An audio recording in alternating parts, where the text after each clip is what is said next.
Magandang umaga, nagbabalik po tayo dito sa Albay at makakausap po natin sa puntong ito si Albay Governor Joey Salceda. Governor, magandang umaga po, si Ivan Miri na po ito. Governor Salceda, sir? Okay, yeah. Opo. Magandang umaga po. Sir, may update po tayo sa isinasagawang search and rescue operations at gayon din po doon sa retrieval doon sa mga namatay po kahapon. Yeah, nakuha na po yung 5. Kagabi po, alas 11. Pinadala po namin ang 50 tao. Basically po, composed po ng 901 at yung aming pong Army Brigades na nandito po sa Ligao under po ni Lieutenant ni Andrew Castello, ang commander, siya ang ground commander, tapos po yung commander po is si Lieutenant Pedrigo Hasar. As of now po, about 2 minutes ago, nag-report po sila. Yung Team Mayon Recovery they have completed po their goal. So achieved na po. 5 bodies have been recovered po. They walked through Pagi territory for almost about 7 hours straight, non-stop. So they've recovered the body po. I think this is the quickest recovery that have been done. But of course, we have to thank also the 8 local guides na sumama po sa kanila. Hindi po namin talaga tinigilan na supposed to be mag-dispatch kami ng kaninang umaga. Kaya lang, alam ko na ito po yung mga foreigners. Ito po, itong 4 ay mga foreigners. I don't know their national. Sabi ay German at isang Spaniard. Ang Spaniard na resident po being non-Germany. So basically po, I don't know whether to be happy about it, but at least I can say na our people have achieved the goal of the quickest recovery of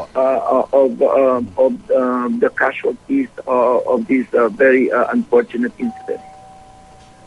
Governor, any word on the missing? 4 po yata ito, no? 5 po. 5 Okay. pong body. Any word, 4 po Governor? na tourist, saka isa pong local guide. Ito pong mga missing, meron pa po tayo missing, Governor? May nire-report pong missing kasi nga meron pong sumisigaw dun sa isa. Kasi 2 po to. Yung isa po ay asan po ba tayo? Are we on na po? Hello? Yes, on air po tayo, Governor. Yes, we're on air, Governor. Okay, yung 2 kasi po yan yung Malilipot at saka yung Santo Domingo. Dito po sa Malilipot ay wala na pong missing. So yung doon po sa Okay. makababalikan po namin ngayon. Dalawa na lang po ang natitira naming mission. Yung 4 po na natitira na injured dyan po sa Malilipot side.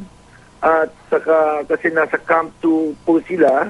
Sila nga po ang dediretsuin po ng ating pong almost 35 na composite team ng Philippine Army, Philippine Air Force, TOG 5 at 88 po ang natulog dyan kagabi. Pinila namin pinababa, uhulugan na lang po namin ng pagkain ngayon na umaga para po yung nandyan po sa Malilipot side, yung mga injured po may baba ngayong umaga. So I hope that by the time we finish our press conference by 8 o'clock, siguro by 9:30 we would have completed our missions po dito po sa this incident po. So yung missing Governor Salceda, maraming salamat po. Ang posible pong missing doon po sa Santo Domingo side. Kasi may sumisigaw-sigaw daw na naririnig sa gali. So we cannot totally dismiss it.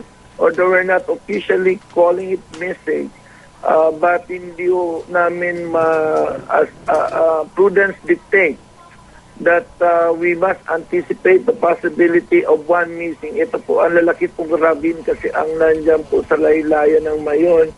So baka pag ikaw po malalaking bato po to, na biglang tubilapon at yung iba pwede po na outbalance o nahulog po doon. So may isa daw na boses na sisigaw pa nga po doon. So yun po ang papaimbestiga ko pagkatapos po may ibaba yung 4 na injured doon sa Marilipot. Biglang ruruta po kami papasok po doon sa Remember po that these are 3,000 katulad po nung Rabbit Ear, that's almost just 2,000 feet away from the crater. So ito po, kaya nilakad po to ng halos sa 7 oras straight ng ating pong mga tropa at saka po ng ating mga local guides and yung iba po ng mga civilian volunteers. At ako naman po yung nagpapasalamat sa... yes. Thank you. Thank you very much po for that information. We will be keeping in touch, Gov. Thank you po. Thank you. Salamat po.